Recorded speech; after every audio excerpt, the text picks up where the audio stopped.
Easy E, how are we? Shawnee, what's happening? 7 days in. Has anyone got any chocolate? I got a couple of Easter eggs in the back if you want some. But yeah, you picked a good time with Easter and all rolling up, and the bank holidays rolling up. That Easter bank holiday, May bank holiday coming. The clocks have changed, the brighter evenings, and you went 75 day on your diet. You had your 4 free occasions to do whatever you want with them. How's that going for you so far? We've burned one already. Oh my God, we're a weekend. I tell you what. Before you get into this, are you on track so far? With except you burnt one, but apart from that, you are 7 out of 7 so far. Apart from that, I weighed in as 95.8 kilos this morning, so that's 2.2 kilos down in a week. Okay, that's probably water and stuff like that, but it's as discussed. But if you're curious about how the scales look in the first week or two, that's how it looks. But what it does mean for me is I'm a bit lighter when I'm running. I don't care if it's water or not. It's less I have to push up, which you killed me with on, when did I do them? Friday, or you sent me the upper body messages. I've never known there was a tone in messages of someone being so tired and infected that those messages I got from you on those Friday evening. No, but it's been really good. I tell you what the best part was. Look, we'll get into it in a little bit. With a few other things, but I'll probably talk everyone through just how the week went, and then you can kind of take that as the tone for the next 75 days. We won't keep going on about it. It'll just be training we'll talk back about, but since how we mentioned it, I'm sure a lot of people messaged us actually wishing me well, so I'll let you know how the first week went. It wasn't an easy week to pick either, but we have to start somewhere. Speaking of messages, before we hit the intro music, speaking of messages that you got, because you sent me screenshots of a few of them. I was during one of my breaks, I was working during the week, and I got a message saying, you have a new notification on Spotify. And I'm like, huh? What do you mean on Spotify? We've got a new notification. Yeah. So what I didn't know was there's like Q&As now and questions and comments you could put in on every Spotify episode. So we got one from Eileen wishing you good luck in your 75-day challenge. Like, 1, that was a pretty cool message to get. But 2, what do you mean Spotify has turned to Facebook with comments and stuff like that? So with that said, if you do have any comments to the show, I suppose instead of just looking and trying to find the Instagram of when we put up the post on this episode to tell people about it, you can comment now on Spotify and let us know how you get on. And while you're doing that, stick on the 5 stars on the post as well, because that does help the show grow. Yeah, it's good. The ultimate thing of any bad comments are getting deleted. That's it. Well, see, so do you know the way people are all like, you're censoring our right? I don't care. I do not care. Only good comments are going to be kept on that. Full disclosure, and I don't know if you could change or tweak the settings on it. It was when someone sends a message in, and we've got the one message so far, it automatically goes private, and then it's up to us to publish. And I was like, nice message. Publish. So we're not blocking your message straight away. It just may take time for us to see it before we publish it. That stops Ozzy Doyle and Tom Dixon saying bad things about me. And on that note, we'll hit the intro music for this week's episode of the Any Given Run Day podcast. Let's go.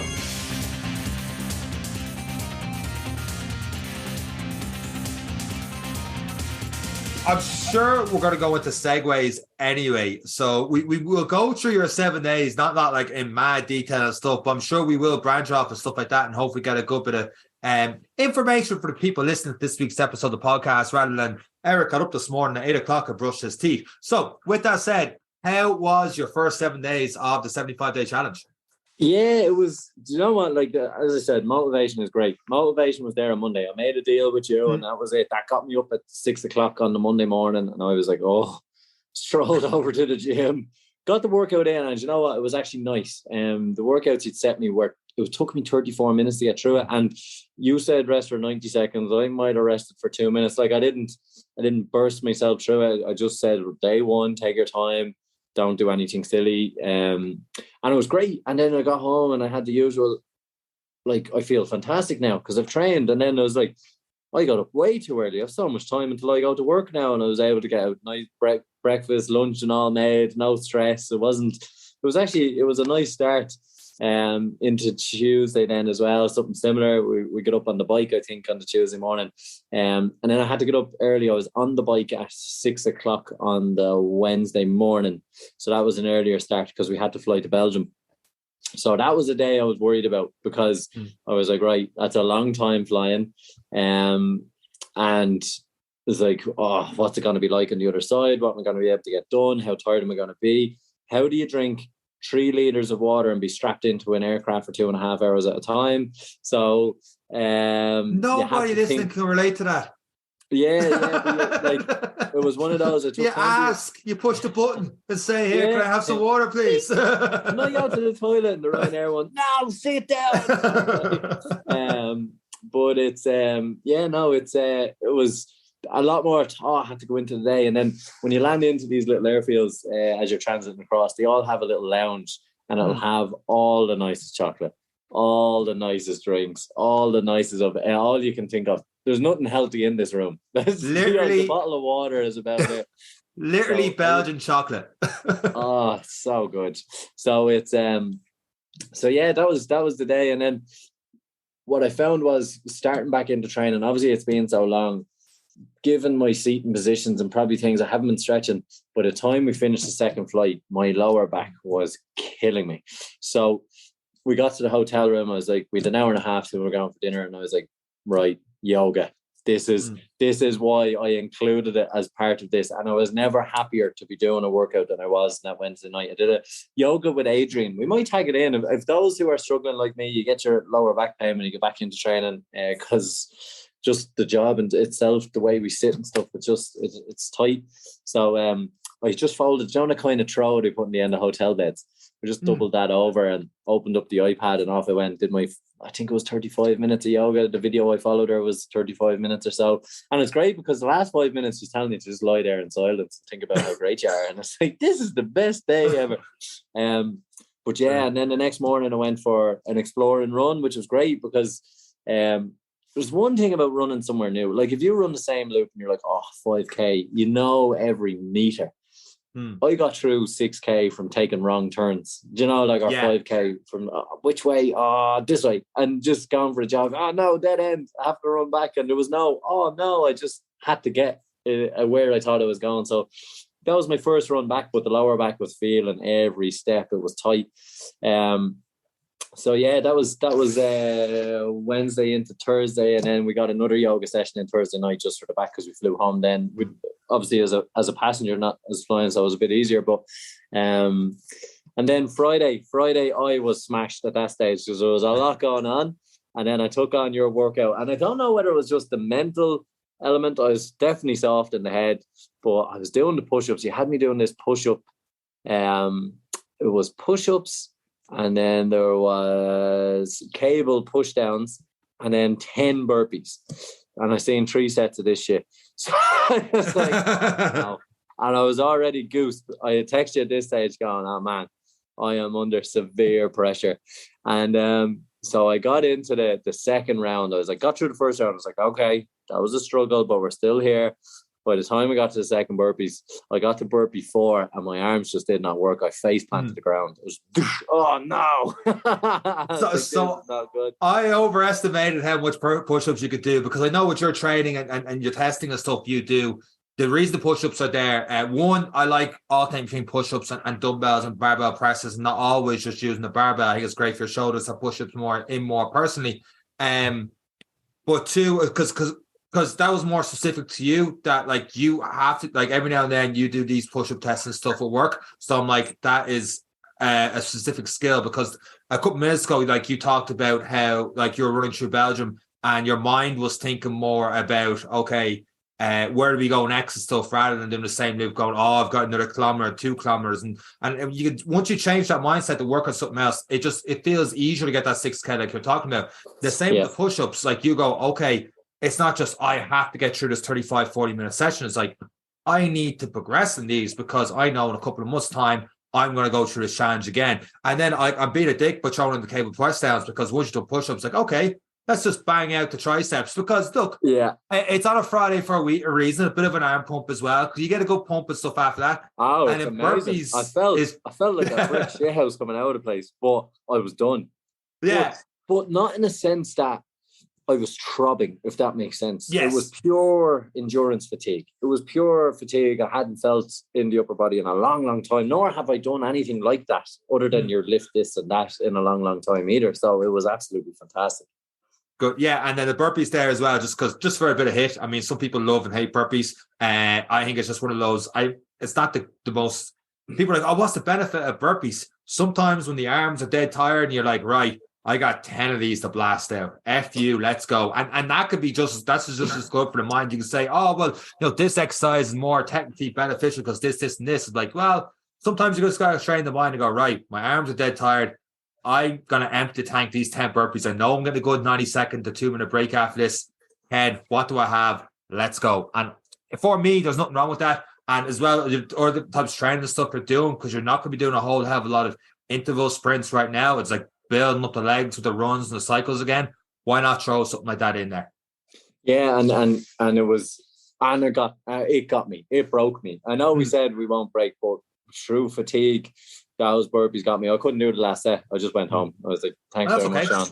I just went home, but I accepted it. And even in my text, you were like, oh, maybe I'll reduce. I was like, no, don't change a thing.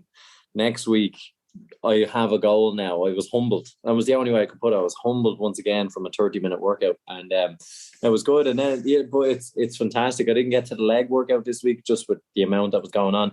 Probably for the best as well, given how the back was feeling too. The yoga stuff's good.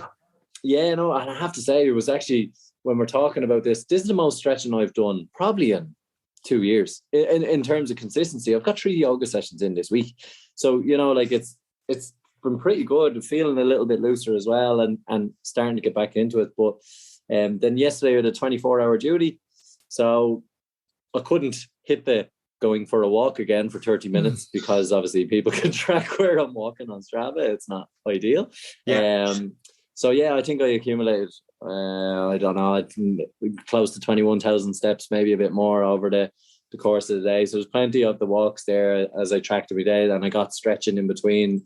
They weren't the 30-minute stretching sessions, they were just kind of loosening out sessions. I was kind of conscious of my lower back, so I just kind of focused on 1 or 2 stretches. So yesterday was actually a good day. Even though I was working, I was taking the hour, we'd have to go do things every 2-3 hours and then use that as, okay, well, I'm going to extend it a little bit, get that in. So, but the worst bit about it is the food cravings of the 24-hour, and everyone, in fairness, so many people want to look after you and give you nice things, and they offer to go to the shop for you, and sure, the can of Coke is just there, if you just want to have it. So yeah, it's that was tough, I suppose. That's the toughest I found, the food or the challenges, because you're at the mercy of where you are. So right. Yeah, I can bring my own food, but I didn't have the time. I was too tired from Friday and couldn't lift my arms after you. But it's my fault. But yeah, no, it was good. It was interesting. So today then, I had to go back to bed this morning because I was wrecked, and then so tonight's going to have to be a double session again. So it stacks up. If I don't get that morning session, having to stack them is a hell of a lot more effort. And every night, it happened on Friday and it's going to happen tonight. I already regret just not getting something done this morning. And that's one thing that motivates me now, is as motivation to be a hero is disappearing. It's the motivation not have to do 2 training sessions in the evening is what's getting me out of bed, which is a nice transition as well. So, but yeah, next week is another busy week. And then I go back to Athlone on the emergency air medical service next Sunday. So that's going to add its own challenges as well. So we'll track how it goes and we'll see how it goes. But so far it's good. I'm starting to notice I'm hungry again and I'm full again. I'm starting to listen to the body about food, which is the most important thing when you do any diet is, are you hungry? And like without snacking really anymore. And it's really good to, if you are taking on any challenges, particularly about food, the most important thing about the diet is to monitor when are you hungry and how long since you last ate, what did you eat last and why. So you can delay hunger with certain foods and stuff, but it's just a little key takeaway for people to be like, okay, I'm hungry at 4:00. I had my lunch at 1. Maybe I can add something else or change something that's gonna take longer to digest, keep me feeling fuller longer.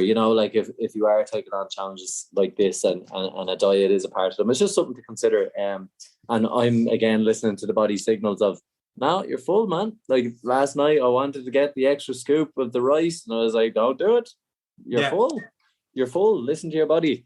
And then that's a good thing to get back into. It's good to start listening to what your body is actually telling you at the time. And a lot of times if you're hungry, it's because you're thirsty as well. So maybe drink something first and then consider the food. And I've noticed that big change when normally I'd snack, but I'm getting into 3 liters of water.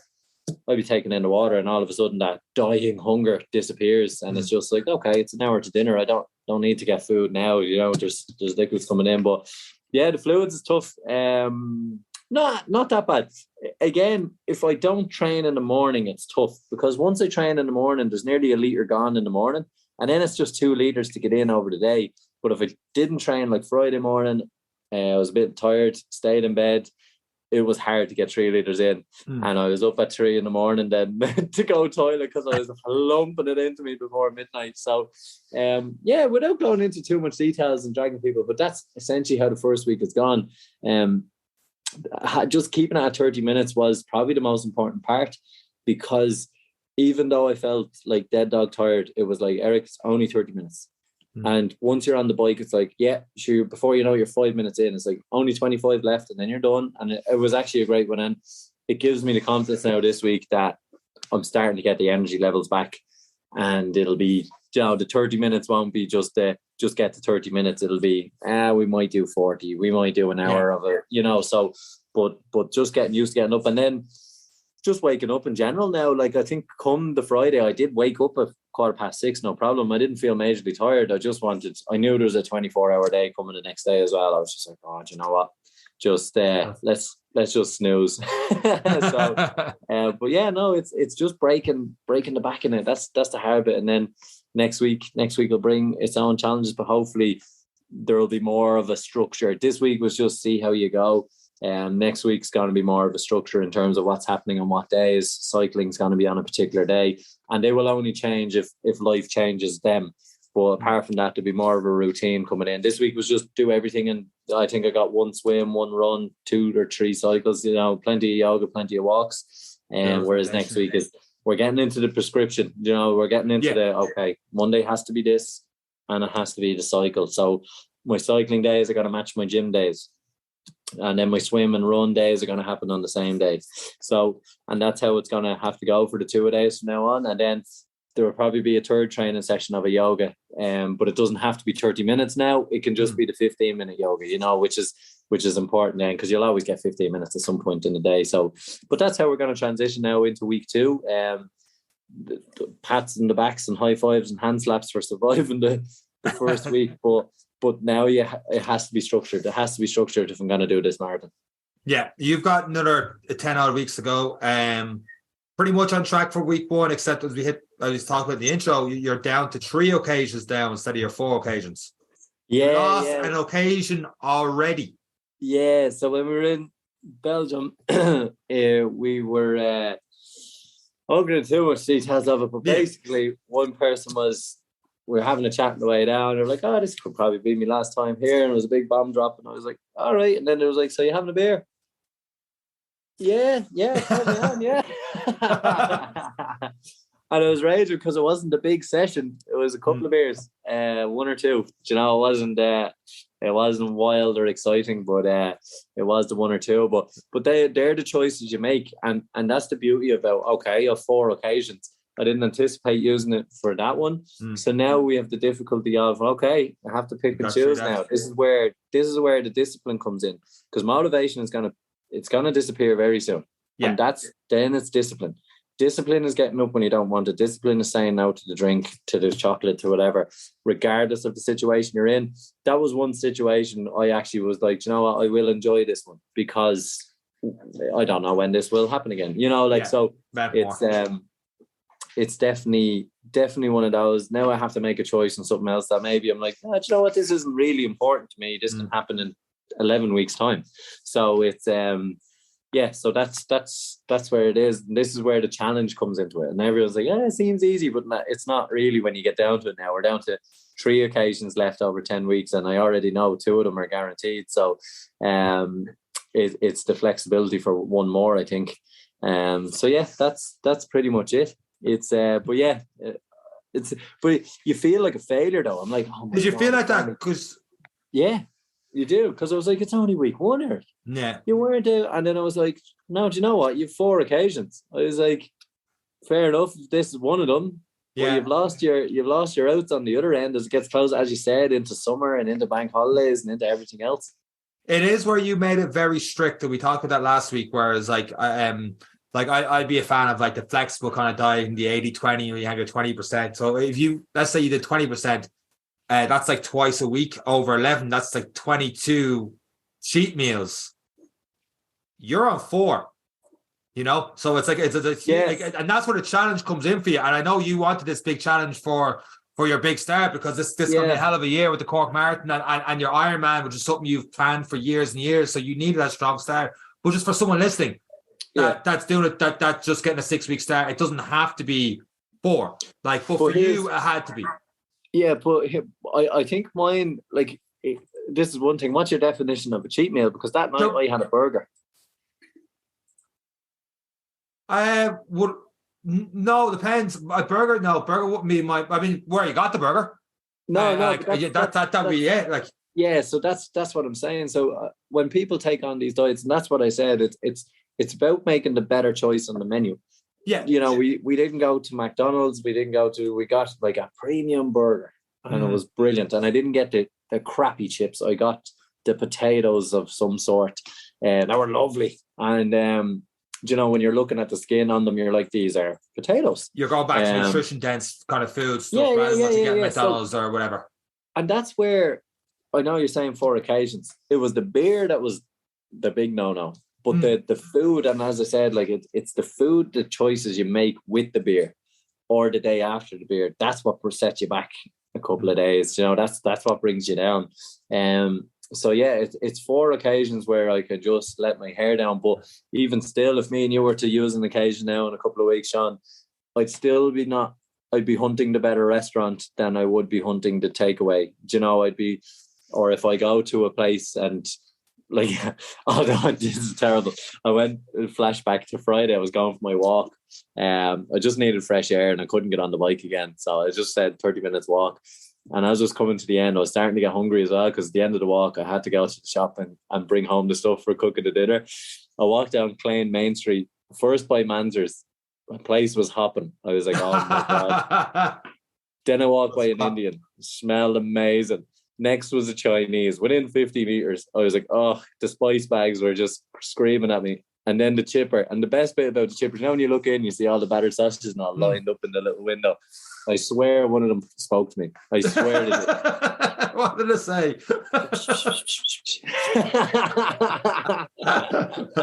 You need a new route home on a Friday evening. Oh my God, it was so bad. But anyway, but that's my point in terms of food choices. It's not going to get that dirty, greasy burger, chips, whatever it is.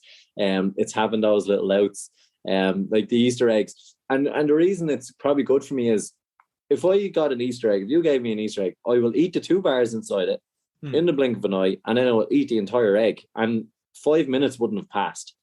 So that's still hungry. Yeah, absolutely. So that's where the differences comes into the occasions. Even though the occasions, it's the alcohol that's kind of killing me, and the food doesn't have to be perfection, because I'm not preparing it myself, but it has to be the best choice I can make. Yeah. And that's the aim of the occasions there. So yeah, and so cheat meals can turn into cheat days, and cheat days can turn into cheat weeks. So at least knowing I have to sew that back up straight away, it's an extra kick to be like, well, you had your day, so that's you now for a little while. So keep going. I suppose you only had 1 or 2 beers. And that's the one thing with alcohol is the knock-on effect afterwards, because you kind of crave that greasy kind of food afterwards. And just with this, I know, with this country, just in general, occasions seem to be centered around alcohol. I heard this quote, Chris Williamson, he does the Modern Wisdom podcast, and he's like, alcohol, I'm going to butcher the quote, but like alcohol is the only drug that if you don't do, people think you've got a problem. It's like, why aren't you drinking? Like, and it's just it's a brilliant quote. It's like, why aren't you doing that? And over the next 10 weeks, you're going to have a lot of different occasions and stuff that things just might prop up then. And it's like, okay, but what does the alcohol lead to then? Obviously greasy food's not good for you afterwards, just for a whole list of reasons, but you might think it might cure a hangover. And then you start that knock-on effect from there. Like, I'm not saying don't drink because, me and you, we like a few beers and stuff like that. And it's just something that we're going to do. But I'm at the stage now where I'm looking at drink and I'm like, what kind of drink makes me have worse alcohol than others and stuff like that? And I'm like, it's getting like my hangovers are getting that bad now because I had a real bad one at the wedding a couple of weeks ago. And it's like, what were you drinking? Red wine. So white wine is better.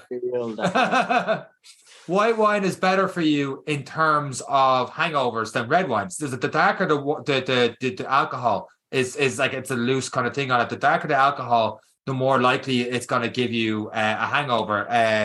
Carcinogens, carcinogens? I think it's what's called in it. It's just basically the other stuff in the alcohol as well. There's more of that in the darker foods and stuff like that. So you're better off having a vodka than a whiskey if you're going to drink because you're less likely to have a hangover than a vodka and a whiskey. I'm like, oh man, I love me whiskeys to my vodka. But I also hate these hangovers that I might become a vodka person at night instead of a whiskey person. Like, that's how much I'm only 35. I should be thinking like this, but this is the way I'm thinking. Well, that does make sense because I'd have about 20 vodkas on a night out and I feel grand the next day. Yeah, you're twice the height of me. But I've been thinking now, like having the I can't think of the type of drinks you'd have, the Anna Martins that help restore hydration. The Erdinger.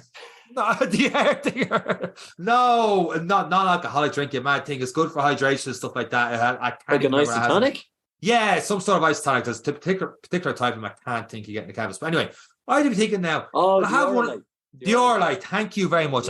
Have one of them before I go out. Make sure I have a big meal before I'm going out because that will soak up some of the alcohol. What else can I do? Will I have a water in between each alcoholic drink? Because it gets to stay. Like a couple of weeks ago, I was out for 3-4 pints. I had a hangover the next day. I'm like, it was 4 pints, Sean, you lightweight. What's going on here? The head was banging, everything. I didn't want to run, and I'm like, oh man, light beer is better than dark beer as well for alcohol for hangovers. Yeah, but then you're soft.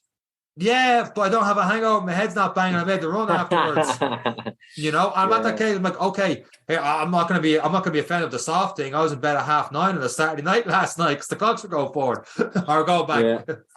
But it is one thing, and it is something we do struggle with. You can't go to an occasion, and the best thing you can have. This is why, like, strength in numbers makes so much sense to me. If you have another sober buddy at the same party, you're golden. That was us a couple weeks ago. Yeah, it was brilliant because you're just doing your own thing. You're having the Lucozade, you're having a My Body. Do you want another round? Yeah. It's and you're not just looking around watching the room getting drunker. At least if you're sitting there together, you're both watching the carnage. And it's like a show, and it's the people watching. Yeah.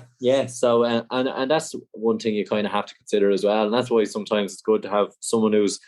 No, I don't care anymore. I've got to that stage where I can show up to a party and I can leave when I want to leave. I can drink or I don't have to drink. And the peer pressuring element very much wore off of me a very long time ago. So go on, you'll have one. I was like, I'm going to punch you in the face if you ask me again. And then the question doesn't come back. It's that kind of attitude that you kind of have to. We've done it a few times. I've done this a few times. So the confidence is there to say, no, I'm not doing it. I'm being a better human than you. And then they're just like, what? But it is something that's hard in this place, especially with all the events and the weddings and stuff. If you don't drink at a wedding, there's something wrong with you. But as I said last week, every time you go on a night out and save that money, that's 120, 150 quid. So like it's, that covers my races, probably my Ironman, just this next 75 days alone by abstaining from a few events. Like it's paying for a lot of the races for a year. So there's perspective there as well that can help with the motivation. And that's it. Yeah, but I'll stick to my vodka style based on that one. Paddy's again now. I tested that theory very hard, but I got lost somewhere in the middle of the night. So some, I mean, there's only a certain amount of vodka or volume you can have of that before it's like you're getting a hangover no matter what. But with the summer and stuff coming in, like it's, you know, the night's getting longer. I know we're not warm enough yet, but like we're around a month or so away from barbecue season, which is the last time I checked, still inside your 75 days. So it like that, the Maybank holiday and all is there. So it's going to get tougher and tougher for you, I suppose. One last thing we'll touch on before we wrap up this episode of the podcast, and it's something that me and you would never be accused of. Actually, Rachel tried to get us once in the podcast with this, and she was surprised we had an answer. And the fact that we read books. So one of your things is reading 10 pages a day. Oh, yeah. So what are you reading? I can't remember the name of the book. I think it's called The Sports Gene. You put it on the... I got it. It's the Sports Gene. I have to say, the first what I'm up to now, 50 pages, have not instilled a lot of... What's it about? So far, it has started on... They're actually starting to talk about... the first little while was kind of vague. It was just randomly talking about different sports stars that I did not relate to. I was like, yeah, okay. But now it's gotten into people trying to do the 10,000 hours.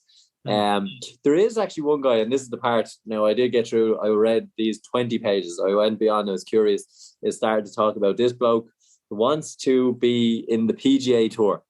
So he just started playing golf. And he said, I'm going to do 10,000 hours and then I'm going to get into the PGA Tour. And I think he's up to like 7,000 or 8,000. Starting in 2016, he's up to his 6,000 or 7,000 and stuff. And he's getting close to the day that he can say, I have 10,000 hours of experience. I'm now elite. But it is interesting in the sense that it's talking about experience. It talks about master chess people. This is probably why I kept falling asleep every night trying to read it. It was talking about people who play chess, but they could memorize. So they'd show a chessboard to a super master chess player. And then they'd show him for 3 seconds and then they pull it away. He was able to recreate that board on a blank chessboard. Oh, wow. Whereas if you show it to a novice, he's like, oh, I don't know, I think that little one was there, and they never made it. Never. None times out of none. Like they'd never get it. And the reason being is that they say that with the 10,000 hours or that, and we'll say 10,000 hours, it's loose, it's different for everyone, but you have 375,000 experiences of different chess positions, or, you know, like it's the amount of exposures that he has had or she has had to all those different movements on the chessboard, the scenarios, the this, that, the other. It's the goalkeeper seeing how he twists his hip to take the shot around the defender, so he's kind of anticipating it to the bottom corner. Or the other one they talked about was baseball. It's not actually watching the ball. The baseball player actually watches the arm, the movement, everything that comes with it, because it's 0.5 of a second before the ball arrives at where you're supposed to hit it. So how can you watch the ball? You know, there's a lot of anticipation. And when they were showing these guys video footage, they would show them and they'd be like, oh, he's going to throw at this ball or he's going to throw at that ball. And 9 times out of 10, they were thereabouts. And then they blocked the arm and the shoulder and they couldn't tell where the ball was going to go. So it was, so there was interesting little facts and figures about, it's all about just exposures and getting into it. And that's the 10,000 hours, that's the consistency and stuff. So it's interesting in that. It's like, most people are saying that like athletes are athletes because they're just born with this gift. But most times is they've probably found something they've liked quite young and they've just done it for hours and hours and hours and hours and hours. And it did get into some violinists and looked at the proportion of hours they practiced since they were 8 years of age, took it up over other people. And they said some are going to be world performers, some are going to be teachers. And the difference in them was 5,000 hours of practice time. And wow, just something as that, just a metric. Yeah, and they weren't saying that it was because they just hadn't got the natural talent or they hadn't got this. It was just more exposure. It was just more practice. It was just more time grinding it out. And that's the interesting thing. And I have to say it was very hard. Like I'd read 2 pages and the head would nod. I actually had to read standing up one of the nights just to finish 10 pages. But it's it is interesting and it is encouraging when you're doing a consistency challenge and they're telling you like you can be a superstar as long as you just stay consistent. So now it did actually mention that it's not just doing, it's, you know, there's just consistency for development. It's not just I'm just going to put on my shoes and do the slog for it. it's the consistent learning. So say take golf, for example. I'm not just striking the ball. I'm striking the ball with active thought of how I'm striking it. Did I put enough curl on that? Where did the ball, it's active training. And that's what they say. So yeah, it's interesting. I just hope it gets more exciting, but it's interesting. Not at the end of the day. I might have to start reading at lunchtime because I instantly fall asleep on page 1 and wake up again. It's just a struggle. Like I had to reread the last 2 pages of one because I read them, but I had no idea what happened on them on one of the first night. I think it was the Tuesday. I was absolutely wrecked day 2. But yeah, no, it's good. And then there's other articles as well. Like Friday night, I couldn't read it. I just couldn't bring myself to read it. I knew I was wrecked. And I read an article. So do you know the way if you're reading an article that tells you this is a 10-minute read or whatever else? I was like, oh, yeah, that's usually what it takes in a page. So I was like, there we go, that'll count. But it was on cold shock proteins. Have you heard of these? This I'm assuming we're going down a Wim Hof kind of method here in this one. Yeah. It's the Wim Hof method, but essentially. Now, I'm going to paraphrase this article, and but essentially what it is, so cold shock, I have a little definition here so I don't mess it up too much. Cold shock proteins counteract some harmful effects of temperature downshift and thus help cells to adapt. After the immediate cold shock response, the synthesis of CSPS declines and synthesis of other proteins increase, right? There's your bog standard. But essentially what it is, it's releasing stuff into the body, and they say this is what has the effect on mental health. It has the effect on this, making you feel better, fight bacteria, all this kind of stuff. So it's in these cold shocks. Now I'll read more on it next week with my next 15 minutes of fun. I'll do some research, but I think this could be part of the reason why saunas and the sea swimmers, the winter morning swimmers, are having such good feelings about it. Like, because we've talked about it a few times, and it was just, I was curious. I was like, what makes you feel so good from the swim? It's not just the swim itself. It's not just, it's not just the train. Like, we know the endorphins released from training is what makes you feel good. Hit. Yeah. So I wanted to know more. I wanted to know more on rest and recovery. I wanted to know more on the sauna. So, but yeah, if anyone is bored this week and wants to research it for me, please. Any given run day, now hiring researchers for the podcast, paid in podcast appearances. I can't eat them. They get an Easter egg and 2 chocolates. Yeah, they can get an Easter egg off me. It'll take the temptation out of the house. But yeah, that's something I'm going to be looking into. But so far, just scratching the surface, a lot of benefits to it. A lot to it. And what it talks about was, we live in the central heating kind of life. So we're always at that temperature, and as soon as we feel it drop, we're like, "Ooh, I'm a nightmare for him. It's a bit cold in here. I'll turn on the heating." Do you know? And it does talk about that need to be exposed to extreme heat and extreme cold. Not extreme, but you're 0 degrees and you're 30 degrees, or you're 40 degrees, your sauna temperatures, whatever sauna you choose. It has an effect on the body that can be positive. It forces adaptations. It forces the body to work. And yeah, you can. There's good science to it. So we'll do a little bit more. We might get an episode out of that. I think we've a couple of guests lined up over the next little while, but we'll keep it in mind, and then there might be something we'll revisit. But it was very interesting, very, very interesting. It sounds that way. But no matter what you say in the next couple of episodes of the podcast, there is no way I'm taking up sea swim. 1, I live too far away, and 2, I'm not getting used to cold. I know it's a negative attitude to have. I know it is, and I don't have it for anything else. It's just jumping into a sea, that cold water, not doing it. No, I'm getting you. I didn't get you much for your birthday. I'm getting you a nice bath. Hey, I'm about to get something real nice I'm going to loan to you. It's called Nice Bath. And on that note, unless you've got anything else to add, Mr. Lawless, this week's episode of the podcast. That's me. That's me too. Thank you very much for listening to this week's episode of the Any Given Monday podcast. Do remember to throw in a comment on Spotify. How? Not so sure. We might have details on next week. But that's it for myself and Eric. Take care. Bye.